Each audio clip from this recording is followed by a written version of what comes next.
Alors, j'ai choisi de réaliser l'activité concernant l'hygiène des mains parce que déjà, c'est un acte quotidien pour les élèves, c'est un acte quotidien dans l'école, mais aussi à l'extérieur de l'école. C'est un geste qu'ils effectuent généralement trop rapidement ou qu'ils oublient d'effectuer. Nous avons commencé avec les élèves en nous posant déjà une question, à savoir pourquoi nous lavons les mains. On a appris une comptine pour se laver les mains, vous vous en souvenez? Oui. Qui peut me rappeler pourquoi on a appris cette comptine?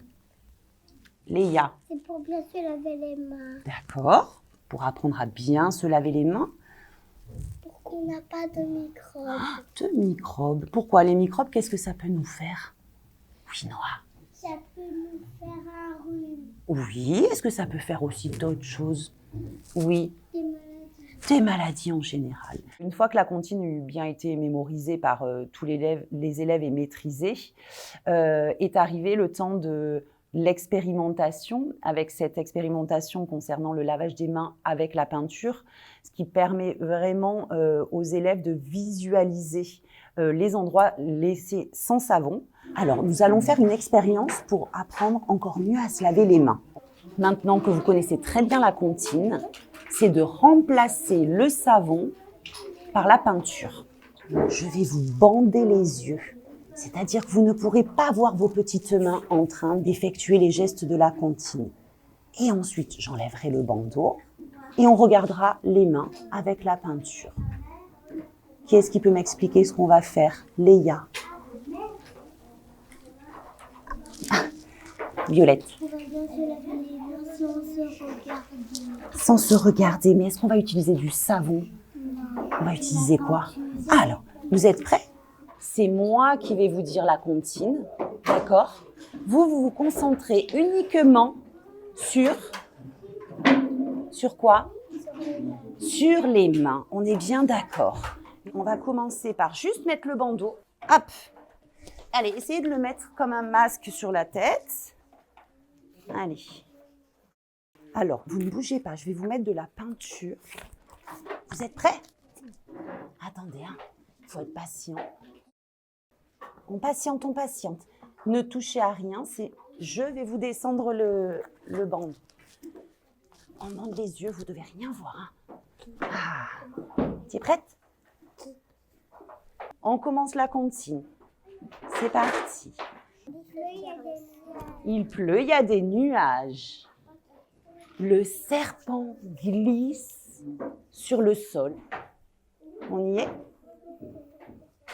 Le hérisson sort ses piquants.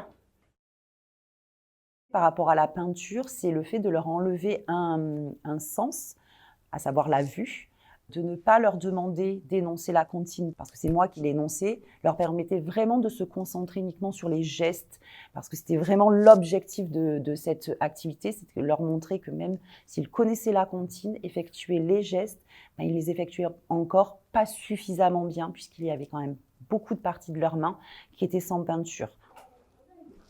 On arrête, haut les mains, on touche à rien, on lève les masques. Regardez vos mains, ne les touchez pas maintenant. Regardez vos mains. Ça leur a beaucoup plu parce que c'est doux, parce que effectivement la peinture, ils manipulent des textures dont ils n'ont pas forcément trop l'habitude. On peint plus avec des pinceaux, même si on utilise nos mains et notre corps en art. Mais en tout cas, là, c'était à visée scientifique. Voilà, donc ils ont effectué ces gestes et puis on s'est surtout questionné les endroits avec peinture, les endroits sans peinture. On va regarder un peu celle de Maëline. Waouh, c'est bien réussi, moi, je dirais. Là, c'est quel animal qui manque quand là, il n'y a pas de savon entre les doigts? Quel est l'animal? Oui, fais-le. Vas-y, montre le hérisson, fais le hérisson. Mais il faut y aller. Eh oui, pour en mettre partout. Ma belle Alice, raconte-moi, toi, tu as réussi ton lavage des mains? Non, pourquoi? Parce que là, il y en manque. Ah oui, quel serait le geste à faire pour bien en mettre de partout là? Vas-y. Oui. Ça serait pas plutôt l'ours? Parce que vous en mettez, regardez, vous n'effectuez que ce geste-là. Il faut aller jusqu'au doigt. L'ours frotte contre son arbre. Regardez les mains de Jude. Il a bien fait le koala. Ah, là, ça va. Qu'est-ce qui manquerait là? Là, quand vous regardez vos mains, tous les endroits où il n'y a pas de peinture, c'est où il manque le savon. Les endroits où il y a de la peinture, c'est les endroits que vous avez lavés. Je vous enlève vos masques.